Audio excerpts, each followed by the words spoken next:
Hello, loves. Today is a very special day. It is the 3rd-year anniversary of my spiritual birth. It's my spiritual birthday. And 3 years ago, I had a life-changing experience that changed everything about my life, literally. The way I view life, the way I live, the way I think. It's been an adventure. And it hasn't been easy, but it's been the best life I could possibly ever live. And I want to share with you guys some of the things that I've learned along this journey. Today I want to talk to you guys about something that's been very current, something that I've been dealing with, I would say, as recently as last week. And that's overcoming fear. Last week, I realized that I was overwhelmed with fear. I was dealing with anxiety. It was affecting my health. It was affecting everything, even the decisions that I made. And I prayed about it and I wrote them down. I realized that I have so much fear inside of me that is keeping me from doing what I need to do in my life. It's keeping me from taking hold of opportunities that I had available to me. And one of the main fears that we all have is fear of rejection, fear of failure. One of my deep-rooted fears that I didn't even know existed within me is, what if all of this is not real? And I'm sure every person has come to this point of their life where it's like, I'm living this life, I'm doing this, I'm doing that, I'm pursuing a goal, I'm pursuing a dream, I'm living to please God. But what if all of this isn't real? And that's what my fear was. It's like, what if I was doing all of this in vain? What if God isn't real? What if everything that we've been hoping for and praying for, heaven and all that, what if that's all just like a big hoax? And that was one of the hardest things I had to deal with and I had to discover. And then I even thought, I'm like, one of my biggest fears is that God would disappoint me, almost like he would let me down in some way. Like, I'm living this good life. They always say good guys finish last. I was thinking that, like, I'm doing this, I'm doing things the right way. But what if I'm doing it all in vain? And I had to come to grips with myself and say, my life is proof that this is real.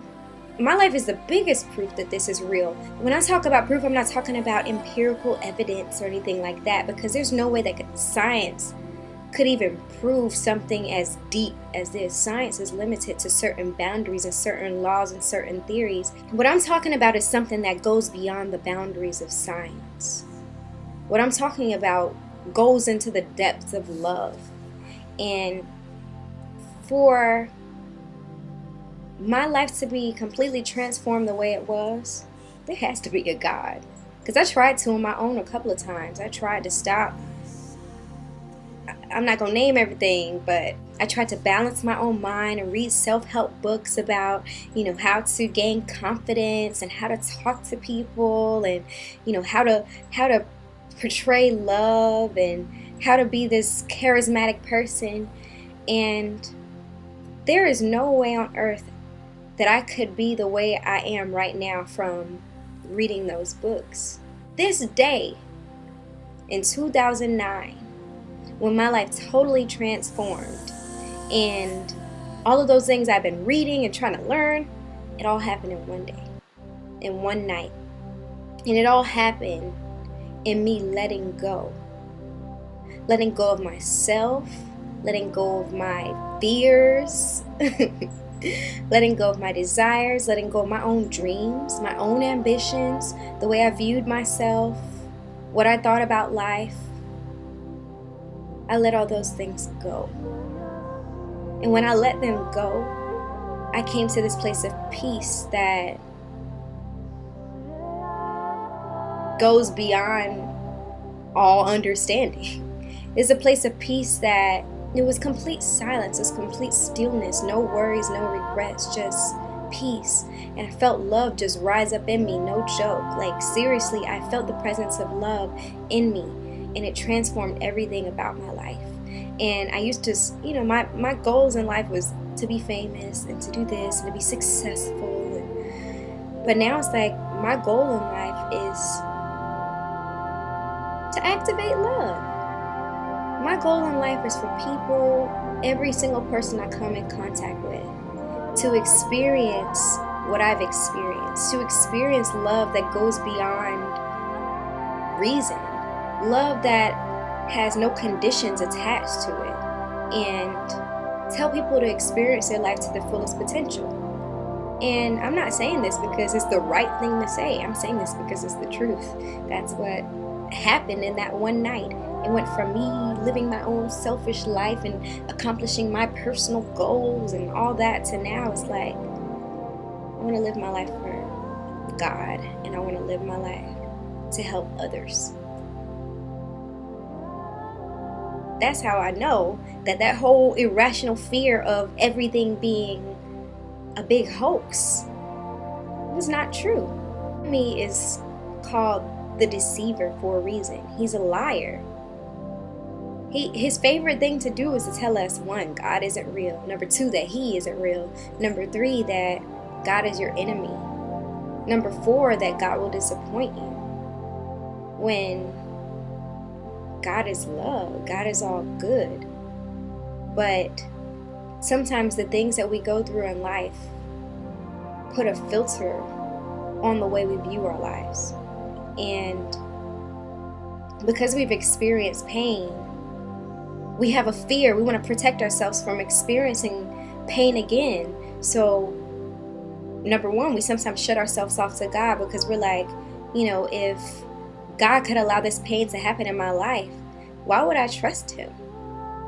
And then it goes from, why would I trust him, to why would I believe in something or someone that could allow this to happen to me? Or how could anybody else believe in someone that will allow this to happen to me or happen to these people?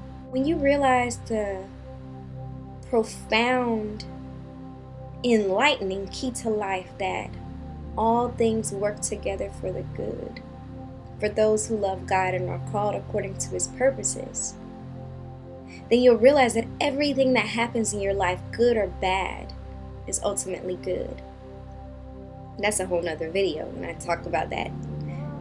That's a whole nother video. But everything, good and bad, work together for the good. I mean, if you want to go back, especially because the reference is the Bible, I mean, when you think about the story of Jesus, when Judas betrayed Jesus, would you consider that to be a good thing? Someone betraying somebody? His close homie betraying him and selling him out for him to be tortured and killed? Is that a good thing? If you were back in those days, it wouldn't have been.